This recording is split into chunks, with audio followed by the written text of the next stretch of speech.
Om Shanti.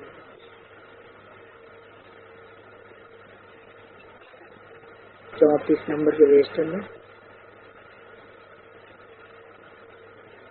10 page पर 4:1 का particular record चला है। तुम्हें पाके हमने जहाँ पा लिया है, जमी तो जमी आसमां पा लिया है। क्या क्या पा लिया?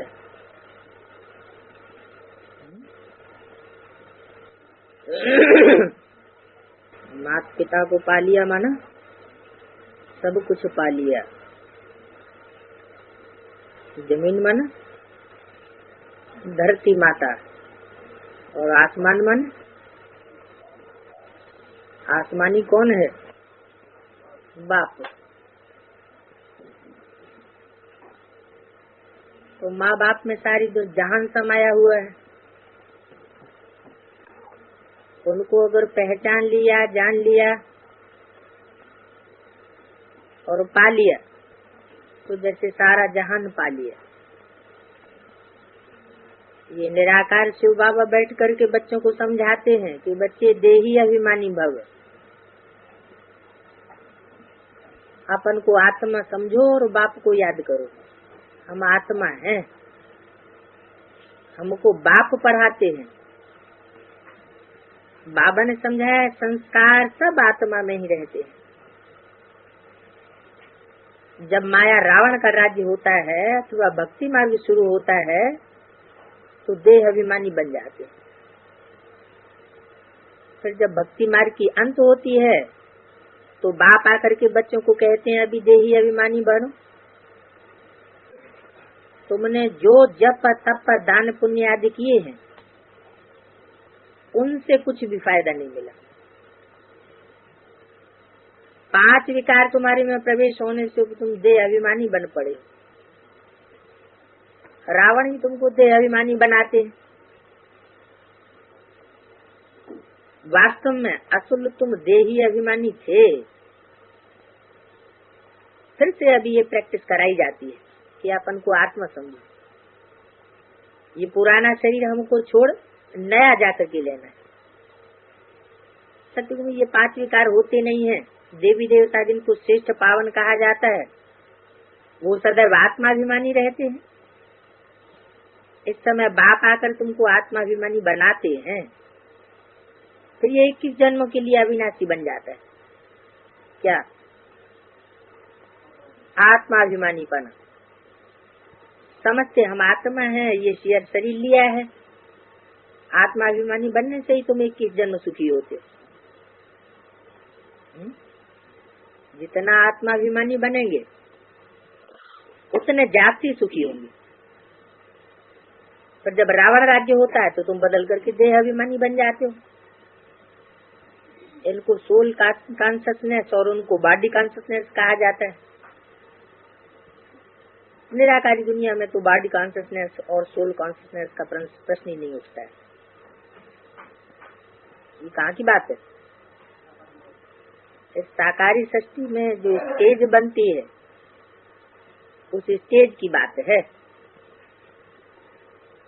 देह अभिमानी और आत्मा अभिमानी। वहाँ निराकारी दुनिया में तो है ही साइलेंस वर्ल्ड। ये संस्कार इस संगम युग पर ही होते हैं।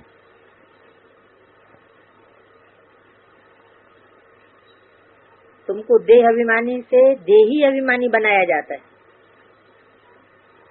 देह और देही में क्या अंतर हुआ? देह माना शरीर और देही माना देह को धारण करने वाली। देही माना आत्मा। सतयुग में तुम देही अभिमानी होने के कारण दुख नहीं उठाते हो, क्योंकि नॉलेज है कि हम आत्मा हैं। यहाँ तो सब अपन को देह समझते हैं। बाप आकर समझाते हैं बच्चे अभी देही अभिमानी बनो तो विकर्म विनाश होंगे।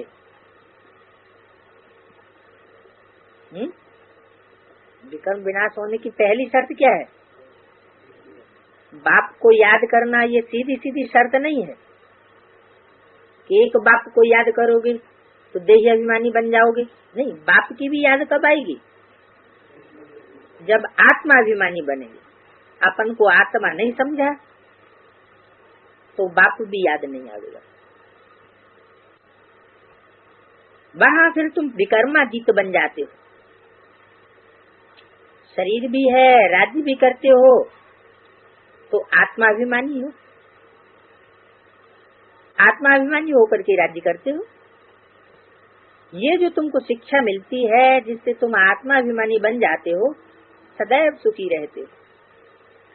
सोल कॉन्शियसनेस होने से ही तुम्हारे विकर्म विनाश होते हैं। इसलिए बाबा समझाते हैं मुझे याद करते रहो तो विकर्म विनाश होंगे। तो गंगा स्नान जाकर के करते हैं, परंतु वो कोई पतित पावनी तो है नहीं। स्नान किसको कराते हैं? स्थूल जल से स्थूल शरीर को स्नान कराते हैं। स्थूल शरीर का मल साफ होगा, आत्मा का तो मल साफ हो नहीं सकता, क्योंकि गंगा कोई पतित पावनी नहीं है। गंगा भी किससे पावन बनी? पतित पावन बाप से ही वो भी पावन बनती है। अगर बाप से संबंध न जुटे तो वो नदी भी क्या होगी? नाला हो जाती है। न योग है न अग्नि है जिससे विकर्म भस्म हो। ऐसे ऐसे मौके पर भी तुम बच्चों को सर्विस करने का चांस मिलता है। जैसा समय वैसी सर्विस। कितने ढेर मनुष्य स्नान करने जाते होंगे। कुंभ के मेले पर सब जगह स्नान करते हैं। नाम क्या दिया? कुंभ का मेला। कुंभ मन ज्ञान कलश किसको दिया गया? नदियों को दिया गया। तो नदियों को जब ज्ञान कलश दिया गया तो लोगों ने नदियों को ही पतित पावनी समझ लिया।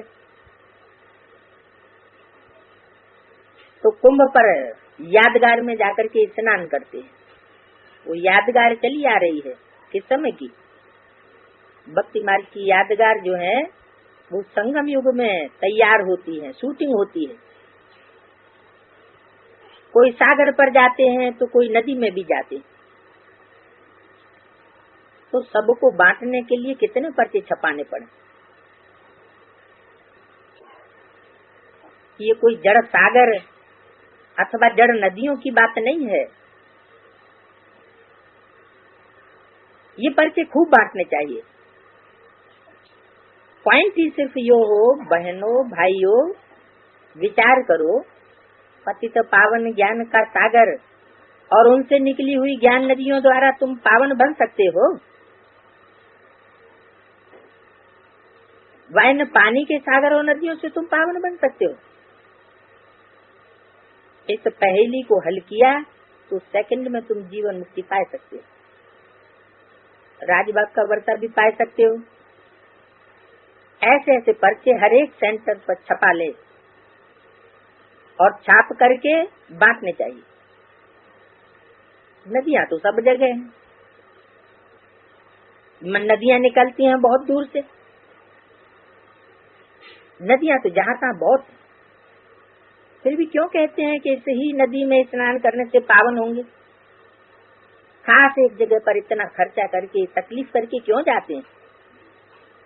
ऐसे तो नहीं कि एक दिन स्नान करने से पावन हो जाएंगे।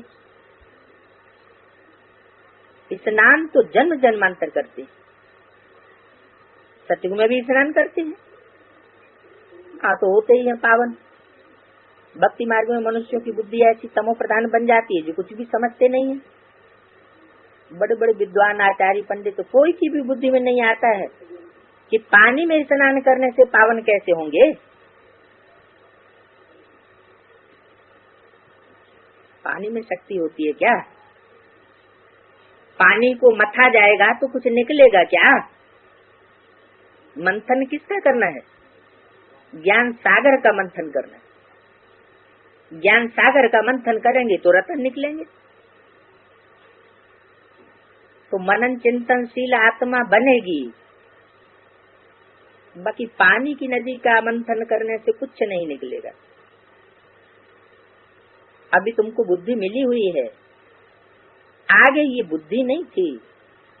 अभी बाबा ने बुद्धि का ताला खोल दिया है। आगे हम भी पत्थर बुद्धि थे। अब बाबा ने समझाया है। देखो ठंडी में कितनी तकलीफ लेकर के जाते हैं स्नान करने के लिए। कुंभ का मेला कब होता है? ठंडी के दिनों में, माघ मास की कटकटाती सर्दी, उसमें जाकर के स्नान करते हैं नदी में। ठंडी का अर्थ क्या हुआ है? जब पुरुषार्थ की खूब ठंडी हो जाती है, ब्रह्मा की घोर अंधियारी रात्रि हो जाती है, सब नदियों में स्नान करने जाते हैं। सब कुंभ के मेले मलाखड़े लगते हैं।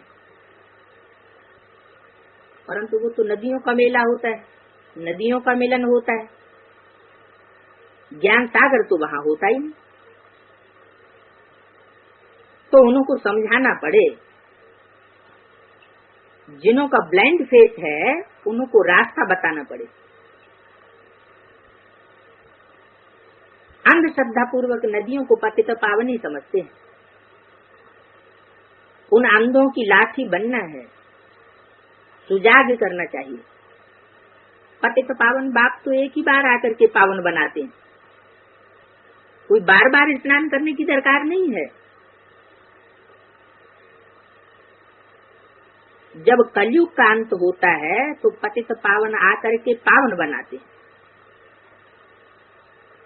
या सिर्फ ज्ञान सुना के चले जाते हैं? पतित पावन आते हैं और आकर के पावन बनाते हैं। नदियां तो सदैव एक रस रहती ही है।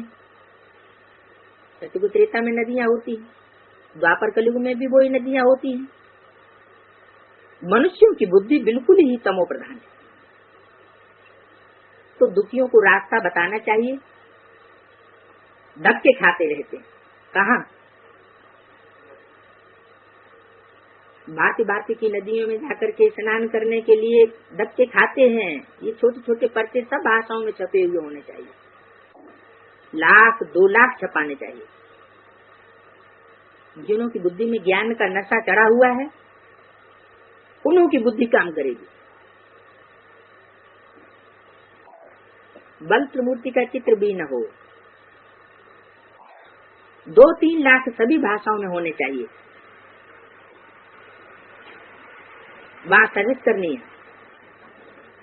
एक ही पॉइंट मुख्य है, आकर के समझो कि सेकंड में मुक्ति, जीवन मुक्ति कैसे मिलती है। मुख्य सेंटेंस की एड्रेस डाल दो, फिर वो पढ़े न पढ़े। तुम बच्चों को त्रिमूर्ति के चित्र पर समझाना चाहिए कि ब्रह्मा द्वारा नई दुनिया की स्थापना हो रही है। किसके द्वारा? ब्रह्मा द्वारा। नई दुनिया मन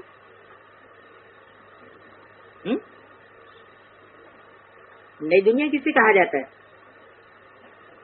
सत्य खंड को नई दुनिया कहा जाता है, जहाँ सब सत्य ही सत्य बोलते हैं, झूठ कोई बोलने वाला नहीं होता। सत्य युग कहा जाता है। स्थापन भी ट्रुथ गॉड फादर करते हैं, कराते हैं ब्रह्मा द्वारा। लेकिन कौन से ब्रह्मा द्वारा? 69 में जिसने शरीर छोड़ा तो क्या नई दुनिया की स्थापना हो गई? नहीं, वो तो टाइटलधारी ब्रह्मा था।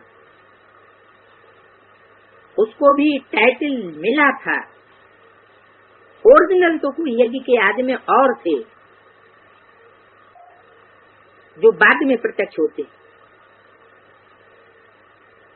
मुरली में बताया भी है, छुपा रुस्तम बाद में खुले। तो प्रजापिता ब्रह्मा, जब तक प्रजा है तब तक प्रजापिता ब्रह्मा का साकार सृष्टि पर पार्ट है। वो ही यज्ञ की आदि की आत्माएं जिन्होंने ब्रह्मा को भी गाइडेंस दी थी, दोबारा फिर जन्म लेकर के यज्ञ में आती और परिपक्व रूप से ज्ञान लेती, क्योंकि आदि में तो ज्ञान का डोज था ही नहीं, भक्ति का फाउंडेशन था। ये ब्रह्मा भी मनुष्य है भी बूढ़ा, इन द्वारा ही स्थापना हुई, इसे क्यों नहीं कहा? क्योंकि यही ब्रह्मा, दादा लेख रहा 69 में शरीर छोड़ करके आदि ब्रह्मा में प्रवेश करता है, तो बहुवचन में बोला, दोनों ही मिलकर के स्थापना करते। जो सेंसिबल बच्चे होंगे वो अच्छी रीति समझेंगे कि विनाश के पहले स्थापना जरूर होनी। विनाश नहीं पहले होगा, पहले स्थापना जरूर होनी है। दिन प्रतिदिन मनुष्य समझते जाएंगे, और स्थापना भी किसकी? विनाश भी पहले किसका होगा? ब्राह्मणों के पुराने संगठन का विनाश और नए संगठन की स्थापना, ये जरूर होनी है। बरोबर समझेंगे कि विनाश तो सामने खड़ा है, ये झगड़े आदि बढ़ते ही जाएंगे। कहाँ? बाहर की दुनिया में तो बाद में बढ़ेंगे, पहले ब्राह्मणों के परिवार में झगड़े आदि बढ़ते ही जाएंगे। जहाँ शूटिंग होती है, मिल्कियत के ऊपर भी देखो कितना झंझट चलता है, नहीं तो मारामारी भी कर लेते हैं। विनाश तो सामने है ही। जो अच्छी रीति गीता भागवत आदि पढ़ते होंगे वो समझेंगे बरोबर, ये तो पहले भी हुआ था। कौन नहीं समझेंगे? जिन्होंने गीता का अच्छी रीति अध्ययन नहीं किया वो नहीं समझेंगे। गीता कौन? गीता माता कहा जाता है, तो कौन हुई गीता माता है? वो गीता का ज्ञान कहाँ से निकला? वास्तव में ब्रह्मा को ही गीता माता कहेंगे, जिसके मुख से गीता का ज्ञान परमात्मा बाप सुनाते हैं। तो जो ये गीता पाठी ब्राह्मण होंगे वो ही समझेंगे कि पहले भी ये बात हुई थी। क्या? स्थापना के साथ साथ यज्ञ कुंड से विनाश ज्वाला भी निकली थी। जो आदि में हुआ वो सब अंत में भी होना। आदि में छोटे रूप में हुआ और अंत में विस्तार रूप में होगा। तो तुम बच्चों को अच्छी रीति सर्विस करनी चाहिए। ये छोटे छोटे पर्चे अंग्रेजी में भी बांट सकते हो। अच्छी रीति समझाना चाहिए। क्या पानी में स्नान करने से मनुष्य पति से पावन बनेगा?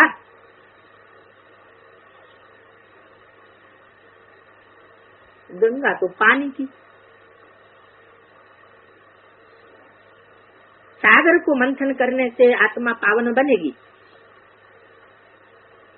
मन बुद्धि सूक्ष्म बनेगी।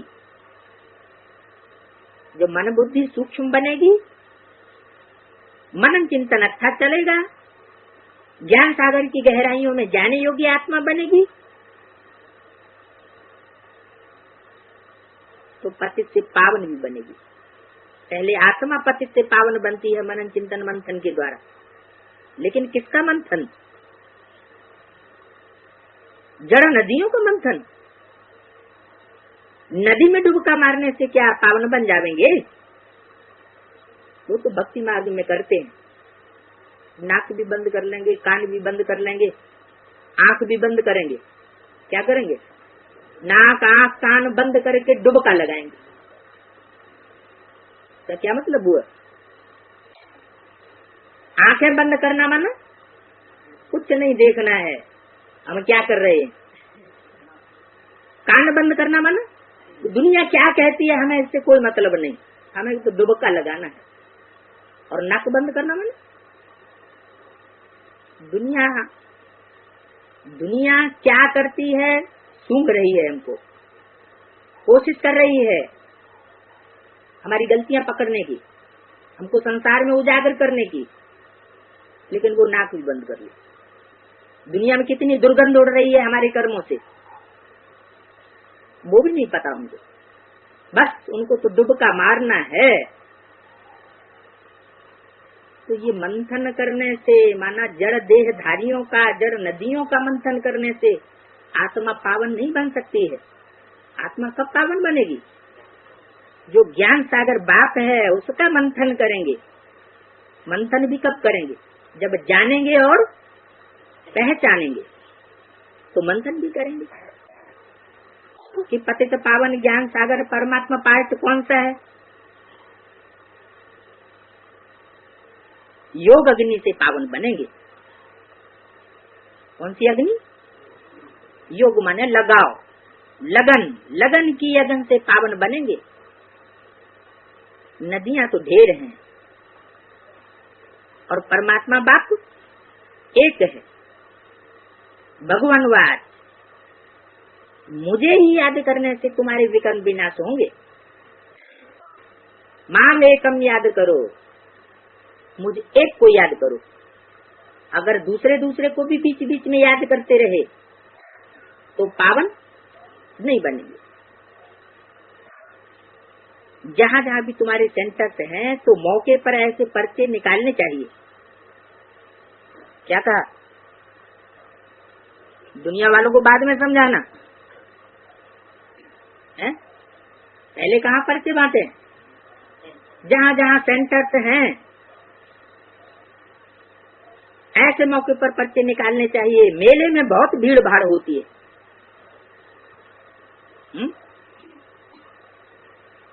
मेले में तो कोई मुश्किल ही समझेंगे, ढेरों के ढेर मनुष्य आते हैं, तो पर्चे बांटने के लिए भी बहुत चाहिए। कहाँ? जो जड़ नदियों का मेला होता है, कौन सी जड़ नदियों का? ह्यूमन जड़ नदियां भी होती हैं। जड़ तो वही नदियां कब होती हैं? ह्यूमन, मानवीय नदियां। जब उनका बाप से, ज्ञान सागर से कनेक्शन नहीं है तो जड़त्व तो बुद्धि हो जाती है, बुद्धि का ताला बंद हो जाता है।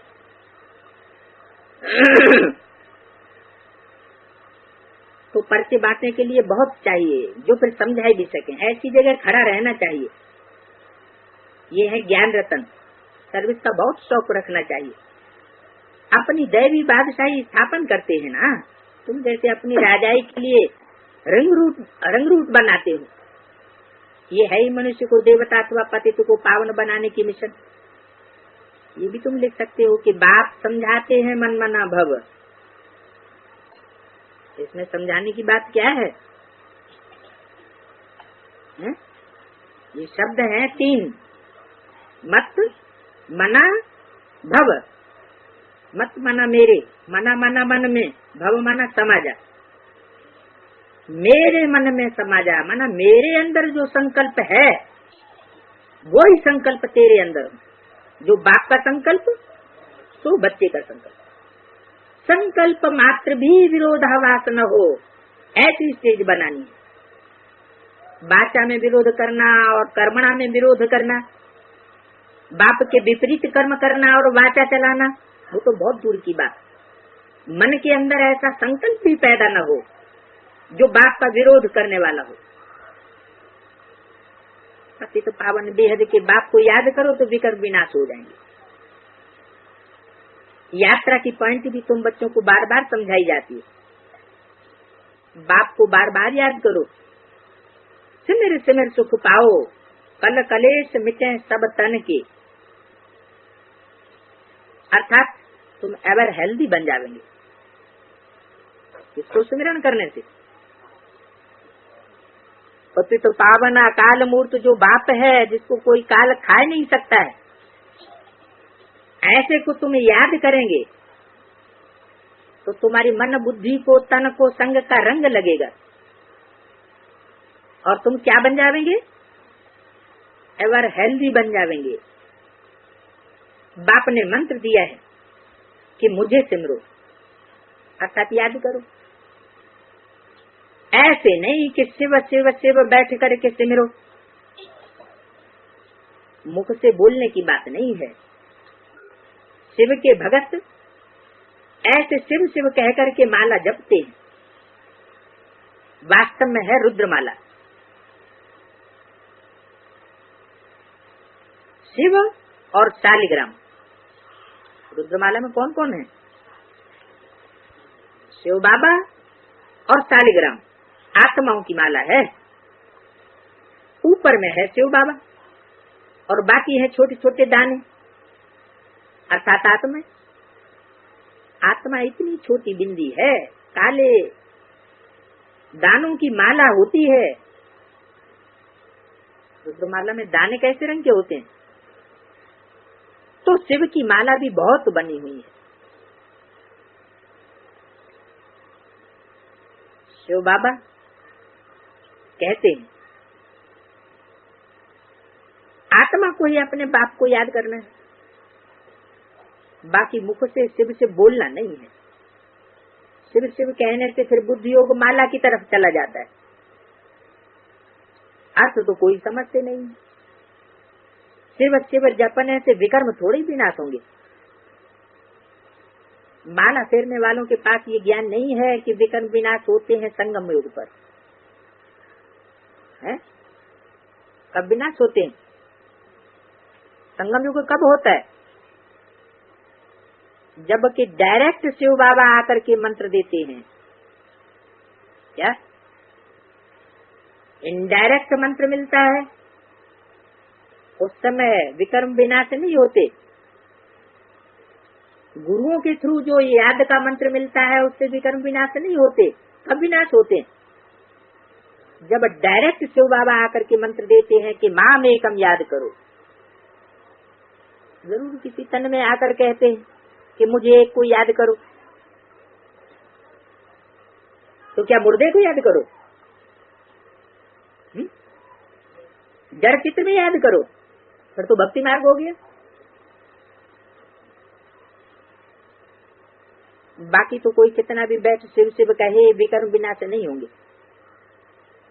काशी में भी जाकर रहते हैं तो शिव काशी कहते रहते हैं। कहते हैं काशी में शिव का प्रभाव है। शिव के मंदिर तो बहुत जगह आलीशान बने हुए हैं, वहां उतना प्रभाव नहीं है क्या?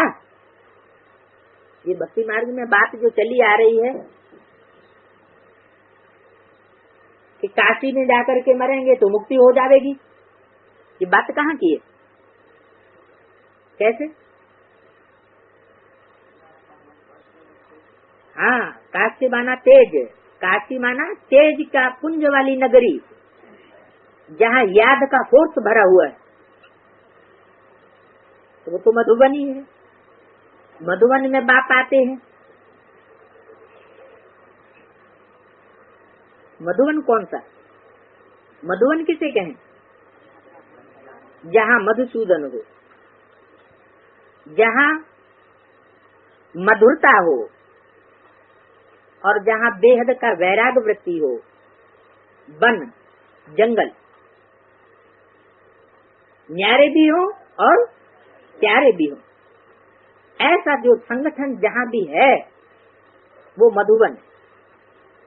तो ऐसे मधुबन में बाप आते हैं, वो काशी नगरी है। वहां जाकर जो जीते जी मरेंगे बाप के सामने, उनको मुक्ति और जीवन मुक्ति मिल जाती। तो भक्ति मार्ग में उस काशी में जाकर रहते हैं। शिव के मंदिर तो बहुत जगह आलीशान बने हुए हैं। ये सब भक्ति मार्ग की सामग्री है। तुम समझा सकते हो कि बेहद का बाप कहते हैं मेरे साथ योग लगाने से तुम पावन बनेंगे। बच्चों को सर्विस का शौक होना चाहिए। बाप कहते हैं मुझे पतितों को पावन बनाना है, तुम बच्चे भी पावन बनाने की सर्विस करो। पढ़ के ले जाकर के समझाओ, बोलो इनको अच्छी रीति पढ़ो। मौत तो सामने खड़ा हुआ है, ये दुखधाम है। अब ज्ञान स्नान एक ही बार करने से सेकंड में जीवन मुक्ति मिल जाती है। फिर नदियों में स्नान करने भटकने की क्या दरकार है? हमको सेकंड में जीवन मुक्ति मिलती है, तब तो हम ढिंढोरा पिटवाते हैं। नहीं तो और कोई थोड़े ही ऐसे पर्चे छपवा सकता है। बच्चों को सर्विस का बहुत शौक होना चाहिए। पहेलियां भी जो बनवाई हैं वो सर्विस के लिए हैं। पहेलियां माना स्लोगन बहुत हैं जिनको सर्विस का शौक नहीं, ध्यान में नहीं आता है कि कैसे सर्विस करें, इसमें चलने ही नहीं देती। पांव आगे नहीं बढ़ते हैं मनन चिंतन मंथन में, तो वो उस पद भी नहीं पा सकते। तरस पड़ता है। सब सेंटर्स में देखो ये देखा जाता है कौन कौन पुरुषार्थ में तीखे जा रहे हैं। कोई तो आके के फूल भी है, कोई गुलाब के फूल भी है। आके के फूल क्या करेंगे? दुर्गंध छोड़ेंगे, और गुलाब के फूल खुशबू छोड़ेंगे। खुशबू और दुर्गंध का क्या अर्थ हुआ? चलते हैं ज्ञान में, और ज्ञान में चलने के बावजूद भी ब्राह्मण परिवार में उनकी ग्लानि होती रहे, बदनामी होती रहे, तो ये बदनामी क्या हुई? बदबू हुई। तो गुलाब के फूल भी हैं, कोई कोई तो सेंटर्स पर आते रहते, बाहर जाकर के बकवास भी करते हैं। वो प्रजा में भी यज्ञ के फूल और राजाई में भी यज्ञ के फूल बने रहेंगे। कौन? ज्ञान में चलते भी हैं, आते भी हैं सुनने के लिए, और बाहर जाकर के गंध छोड़ते हैं, ग्लानि करते हैं। वो प्रजा में भी जाकर के ऐसे ही बनेंगे। सब प्रकार के फूल हैं, खुद भी समझ सकते हैं हम आके के फूल हैं व गुलाब के फूल हैं कि फलाने फूल हैं। हम बाबा की सर्विस नहीं करते हैं तो समझना चाहिए हम आके के फूल जाकर के बनेंगे।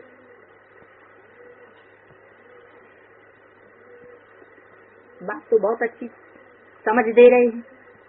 तुम हीरे जैसा बनने का पुरुषार्थ कर रहे हो। कोई तो सच्चा हीरा है, कोई काले झुंझार भी है। हर एक को अपना ख्याल करना चाहिए। हमको हीरे जैसा बनना है। अपने से पूछना है हम हीरे जैसा बने हैं? हीरे जैसा माना जैसे हीरो पार्टधारी होता है, हीरा होता है, चमकता रहता है। तो ज्ञान की चमक रोशनी मारने वाले हैं। अच्छा, मीठे मीठे सिकिले बच्चों प्रति मात पिता बाप दादा का याद प्यार गुड मॉर्निंग। रूहानी बाप की रूहानी बच्चों को नमस्ते।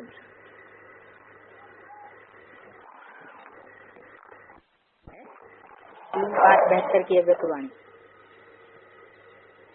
Page number 260। हेडिंग दिया है ला मेकर बनो, ला ब्रेकर नहीं। अपने को लवफुल और लाफुल दोनों समझते हो। जितना ही लवफुल उतना ही लाफुल हो। कि जब लवफुल बनते हो तो लाफुल नहीं बन सकते हो, अथवा जब लाफुल बनते हो तो लवफुल नहीं बन सकते हो। क्या दोनों ही साथ साथ एक ही समय में कर्म में व स्वरूप में दिखाई दे सकते हैं? क्योंकि जब तक ला और लव दोनों ही समान नहीं हुए हैं तब तक कार्य में सफलता मूर्त नहीं बन सकते।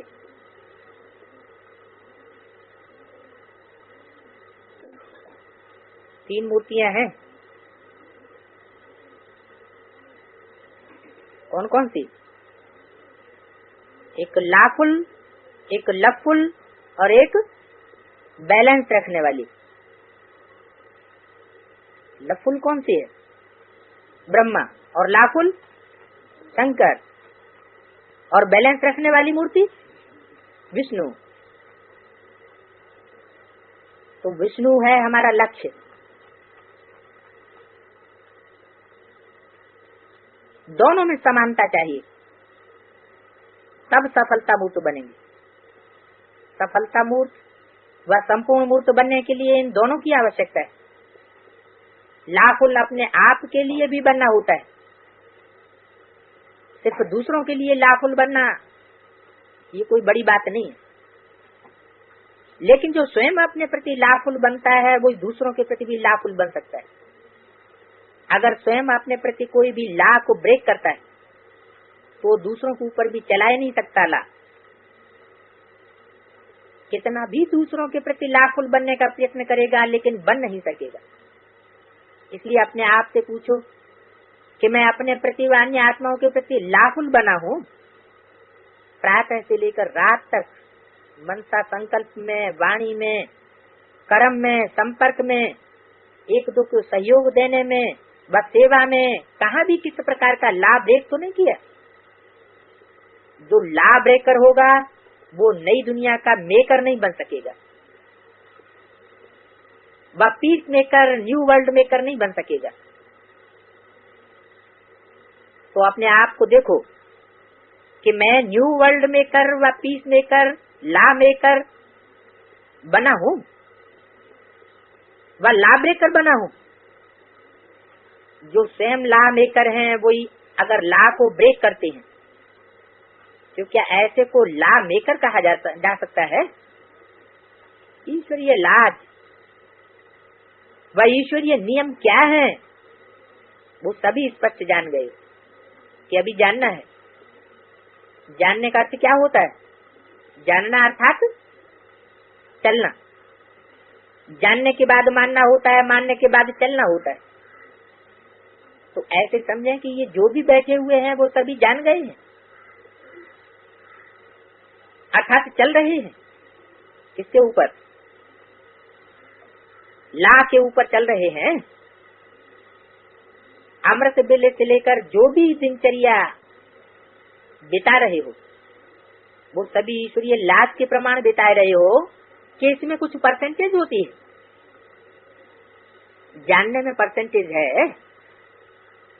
अगर जानने में परसेंटेज नहीं है और जानकर चलने में परसेंटेज है तो उसको जानना कैसे कहेंगे? यथार्थ रूप से नहीं जाना है तब चल नहीं पाते हो। वह जान गए हैं बाकी चल नहीं पाते हो, क्या कहेंगे? जब कहते हो यहाँ जानना, मानना, चलना एक ही है तो फिर ये अंतर क्यों रखा है? अज्ञानियों की ये समझाते हो कि आप जानते हो हम आत्मा हैं लेकिन मानकर चलते नहीं हो।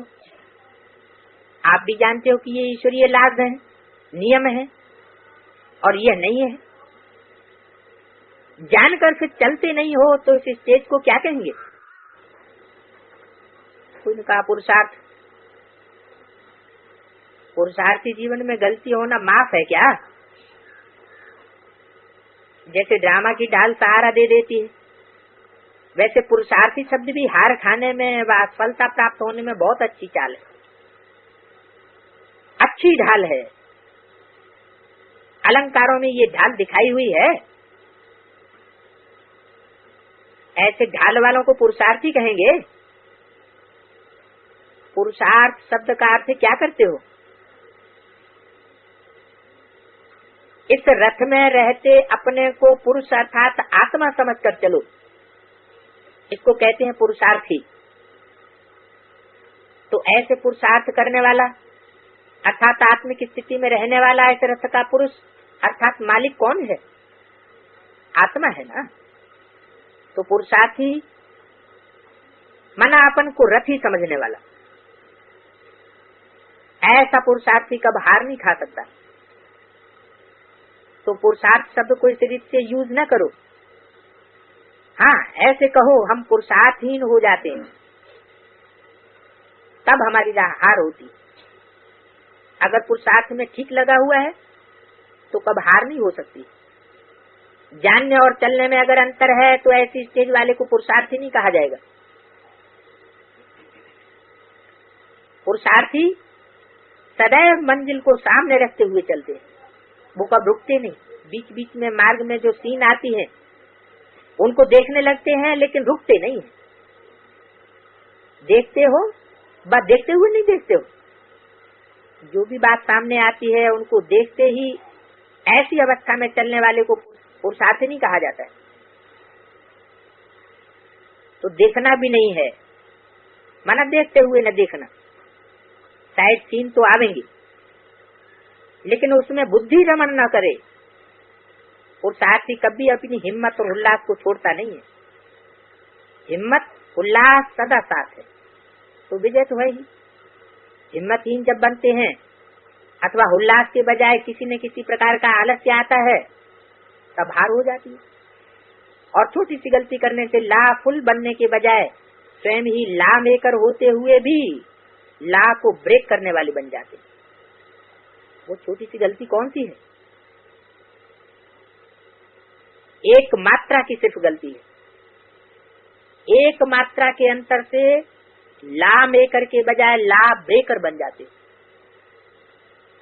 ऐसे सदा सरेंडर रहें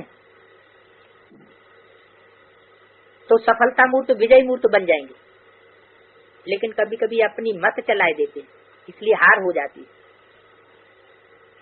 अच्छा, एक मात्रा के अंतर का शब्द है शिव के बजाय सब को देखते हैं। देखना किसको चाहिए? शिव को देखना चाहिए। सब को देखने से शिव को भूल जाते,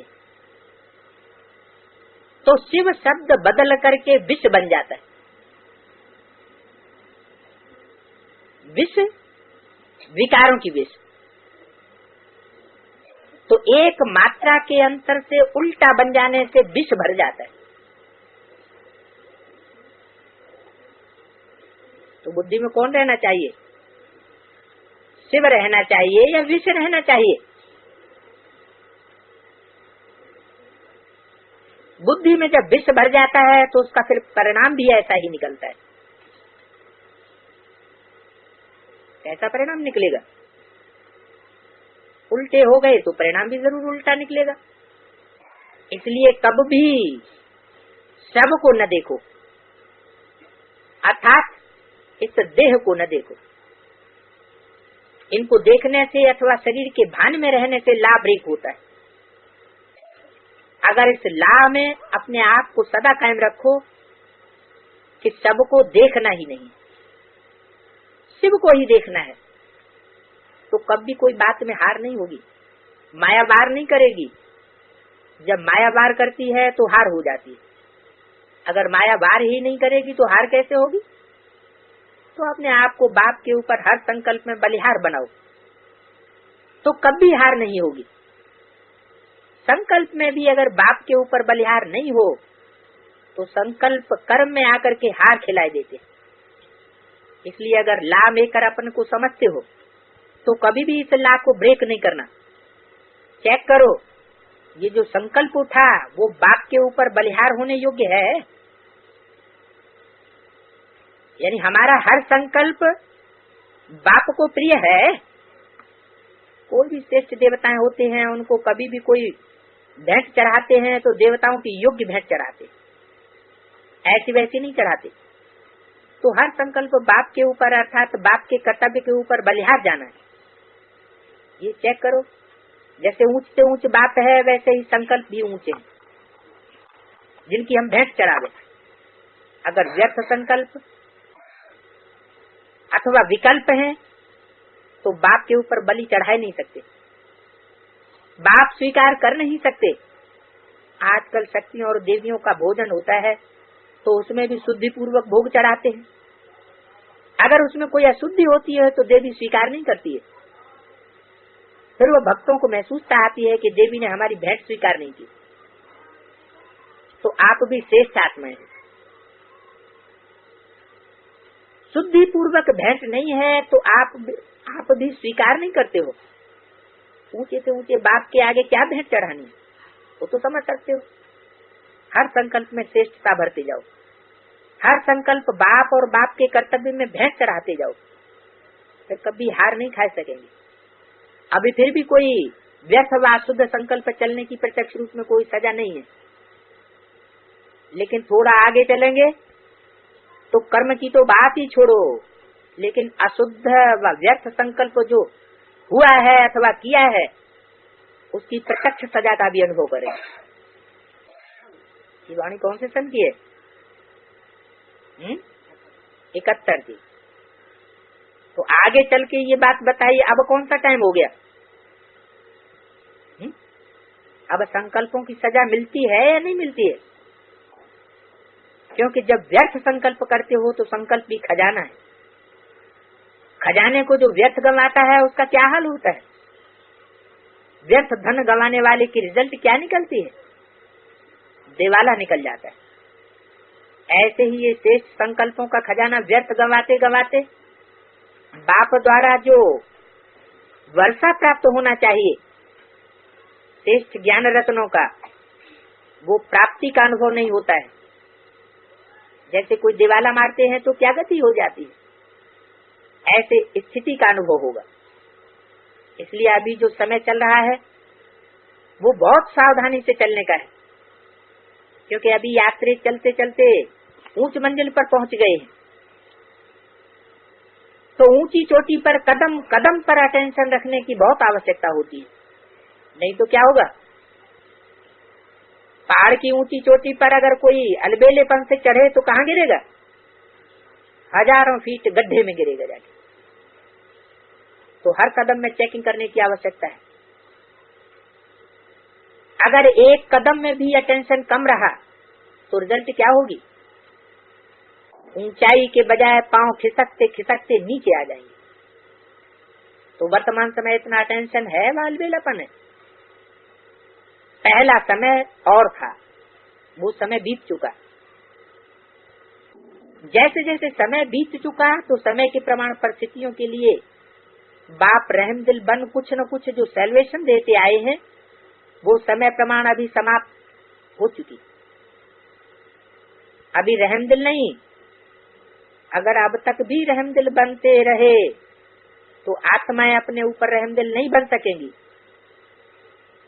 जब बाप इतना ऊंच स्टेज की सावधानी देते हैं तो बच्चे भी अपने ऊपर रहमदिल बन सके। इस कारण अब ये नहीं समझना कि बाप रहमदिल है, ब्लिसफुल है, इसलिए जो कुछ भी हो गया तो बाप रहम कर देगा। नहीं, अभी तो एक भूल का 1000 गुना दंड का हिसाब किताब चुकतू करना पड़ेगा। कहाँ चुकतू करना पड़ेगा? अगले जन्म में, इसी जन्म में चुकतू करना पड़ेगा। इसलिए अभी जरा भी गफलत करने का समय नहीं है। अभी तो बिल्कुल अपने कदम कदम पर सावधानी रखते हुए कदम में पदमों की कमाई करते पदमपति बनो। नाम है ना पदमा पदम भाग्यशाली, तो जैसा नाम है ऐसा ही कर्म होना चाहिए। हर कदम में देखो कि पदमों की कमाई करने वाले पदमपति बने हैं। अगर पदमपति नहीं बने तो पदमा पदम भाग्यशाली कैसे कहलाएंगे? एक कदम भी पदम की कमाई बिगड़ न जाना चाहिए, ऐसी चेकिंग करते हो। बस कई कदम व्यर्थ जाने देते हो। इसलिए फिर भी पहले से ही सावधानी करते हैं। अंत का स्वरूप शक्तिपन का है। शक्ति रूप रहमदिल का नहीं होता है। शक्ति का रूप सदैव संहारी रूप दिखाते हैं। तो संहार का समय अब समीप आ रहा है। संहार के समय रहमदिल नहीं बनना होता है। संहार के समय संहारी रूप धारण किया जाता है। इसलिए अभी रहमदिल का पाठ भी समाप्त हुआ।